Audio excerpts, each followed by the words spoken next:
Hi, my name is Greg Rodriguez and I'm a therapist. I've been practicing for about a decade, full-time. Much of the work I do now centers on men's roles, men's relationships, primarily in the area of marriage and family. For today, we're just going to focus on the family piece. Men, are you feeling frustrated? You're feeling overwhelmed, sleep deprivation, anxiety, anger, outbursts? The fact is what you may be experiencing is a condition we call parenting. Now, all men suffer to some degree or another of MGRS. What is MGRS? Male gender role stress. What does that mean? Basically means it's tough to be a man. It's tough to be a dad. Women they have their own stress, but MGRS is something that we men all experience. We're the gatekeepers. Everything that happens to our family comes through us. That can be very overwhelming. Usually this condition peaks in the teen years, because now what we've taught, our parenting from before, is now being tested. Now, how do we get past that? How do we deal with that? Fact is first we got to understand that we can't do this our way anymore. The world that we live in is way different from what we grew up in. Those old ways, and I do see men still using those old ways, aren't going to work anymore. Our way is not good enough. I see good men struggling, their kids struggling. They're there at home. They're giving their kids good things. But yet their kids are also struggling and falling to the same things that non-Christian kids are struggling with. So, what do we do about this? First of all, again, we can't do it our way. There is a better way. And that's what I'm here for. Just talk about what's a better way to do this thing we call parenting, fatherhood.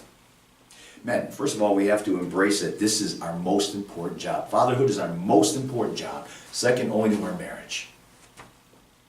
The fact but we're not giving it the time and the effort that we need to. We were designed for fatherhood. Jesus referred to God as Father, often. Even to the point calling him Abba, which means daddy. He designed us for this. He did not design this. He equipped us not to fail.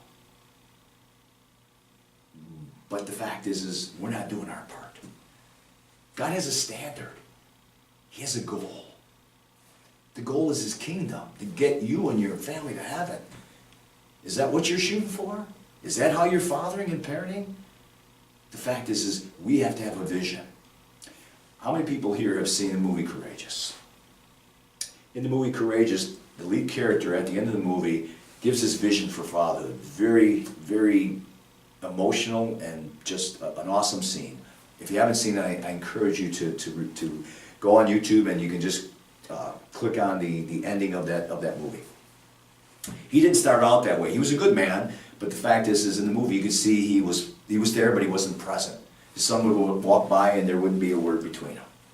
It wasn't until a tragedy happened in his family where the daughter died in a car accident where he realizes, I'm not being the father that I'm called to be.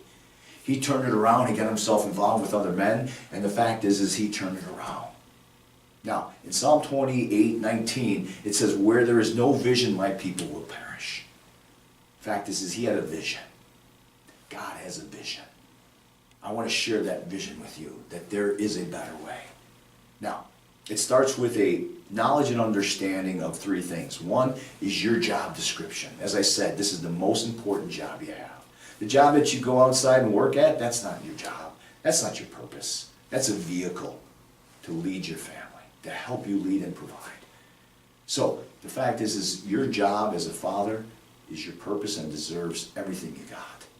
I know many times I hear, what about me? I'm tired. I worked and I come here at home and I just feel drained. Well, I'm sorry, man, but the fact is your family is your job. Your family is your legacy. The other thing you need to understand is your children's deeper emotional needs. Men, fathers, you impart your child's identity upon them. How they see themselves, how they see the world, and how they see themselves in the world. Men, you are the deciding factor in how well your children will do those first 18 years and beyond. So are you giving enough time and effort? You also need to understand, team. You're the coach.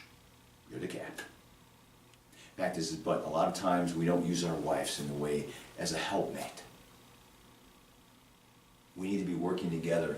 You need to have a united front with your wife when you're dealing, especially when you're dealing with teens, because they will see right through that. They will see the cracks and they'll use that. Case in point, dealing with a 17-year-old girl who was caught with some inappropriate pictures on her phone she had been sending. So the fact is they took her phone away, which I understand was fine, to keep her from doing those things, but that was the plan. How did they earn it back? Actually, if I remember correctly, she already had her phone back. But there was no follow-up to that. So I said, okay, so we need to talk about how to fix this. You're addressing the symptom, but not the problem. So the fact is we have to work together closely as a team. We need each other to do that. A united front, what happened was when they first came to me, the fact is that we're having a problem with our daughter. It's mostly the conflict that we have in our marriage as a result of our daughter. So they said, so when should we bring her in after the first couple sessions? And I said, before we bring her in, we have to fix you guys. Well, within a couple sessions, they were able to turn that around. Dad took that step. Awesome, Dad. And the fact is and then they found that what was happening with their daughter became much easier to deal with. Mom came into session a couple sessions later and she goes, my daughter called me a phony.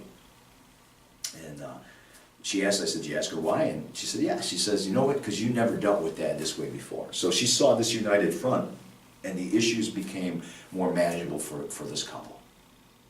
So team is really important. We also need to understand relationship and rules, okay? The fact is we need rules, but if we have too many rules, we're setting ourselves up for conflict, we're setting ourselves up for conflict with our teens, and it's going to be a bad thing. So the thing is the less rules we have, the better it's going to be, but that's dependent upon your relationship with your child. So relationship, never put the relationship first. Put the relationship first. All right, symptoms and problems. We talked about the 17-year-old with her phone. Addressing the phone issue was addressing the symptom, but there was no steps being taken to address the problem. So the fact is, I said, you know what, she needs to get in some counseling, because why she's sending the pictures is the problem. If you don't address that, then this is going to keep happening. That's an example of addressing both symptom and problem. Discipline. Discipline means to teach. Most times parents are setting up a system where it's punishment, with no opportunity to earn back those privileges that this child once lost. So we need to understand, what are we teaching? Is it fair? Is it appropriate to the circumstances? And is it attainable, meaning they can get this back? Whatever they lost, they can get back. Again, that can create a lot of conflict within the family when you don't have that proper discipline. Communication. Excuse me. Communication. I don't know, what I find a lot of times is that men have a difficult time being with their children, not knowing what to talk about. Or they say, you know what, well, I ask a question, I get this fine, or I don't know, and they don't know what to do with that. So I tell them two things, is the listen rule. The twice rule. Listen twice as much and don't lecture. The fact is children have information. We live in a world where information is all over. So they don't need more information, but they need you to listen. So listening big is a big piece as far as your communication goes. Excuse me. In terms of communication, let's talk about that. How much time do you think the average father spends with their child one-on-one? 9 minutes. 9 minutes. Some of you may be thinking, sounds about right if you add it up. Some of you may be thinking, well, I spend more time with my kid than that. Well, good for you, but here's the thing. It's how you're spending that time with them. There should be three components in that time that you're spending with them. This is a takeaway. Relationship building. What does that mean? Basically, I'm pouring myself into my kids. I'm telling them about me. They getting to know you intimately. What are your thoughts? What are your feelings? What was it like for you growing up? But also, too, you're taking the time to know them. It takes time, but it's asking good questions. No whys. Call it open and ended question. You need to ask a question that gets them to process further. Relationship building. Listening is the second piece. We already talked about that, listening to understand, and then we have the teaching piece. Now, teaching is different from lecturing. The fact is you're there as a coach. If you're dealing with a teenager, you're there more to counsel and guide, not necessarily to tell them what to do. Help them figure out what they want in this situation and why they want it.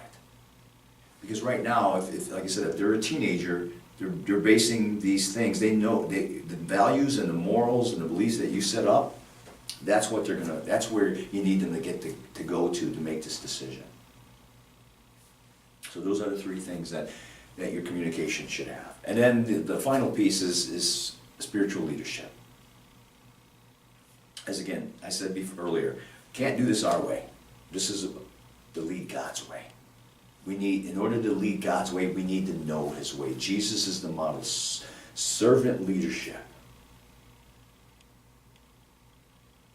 So men, you need prayer. You need other men in your life. Most men that I speak with don't have those support systems, aren't connected, they're isolated, doing life alone. That's not healthy. You're at risk, you're vulnerable. You need other men in order to lead your family God's way. Fatherhood is the most important job that you will have. Only second your marriage. Your family deserves the best that you have to offer. Your family is your legacy. It's what you're leaving behind. How do you want to be remembered? What does that look like, that legacy now? I know one of the most difficult pieces that I run into is when I'm dealing with an older adult, typically alone, individually, and they talk about their adult children and they're struggling. It just tears them up. I know you don't want that for your family. God doesn't want that for your family. The most satisfying work I do is when I'm working with a family. When I'm able to build a bridge to that teenager, when I'm able to build a bridge between that teenager and their family, when I can start helping them with discipline and communication and seeing how, as it evolves, a better, more cohesive unit, and to see them functioning better, in a much better way. That's going to avoid some of those problems. The greatest reward I have is what I see at home. I have 5 kids and I got 6 grandkids. So when we're at family meals or we're at holiday gatherings and we're all gathered around the table holding hands and I'm able to do a prayer blessing around us, seeing what I'm leaving behind, in spite of my mistakes, my shortcomings, God has blessed me with the grace, the mercy, and the strength to lead my family His way. And He'll do that same thing for you. He can do so much with our so little, but He just needs to see us going to Him first and taking a step. Man, this is my challenge for you today. Based on the little information I gave you here today is to take one step, identify one step, one area that you could work on and focus on to be better at. There's no excuses, like I said. The resources out there, books, classes, workshops, those things are out there. Your family deserves that, and God will bless those efforts. May God bless you, your efforts, and your family.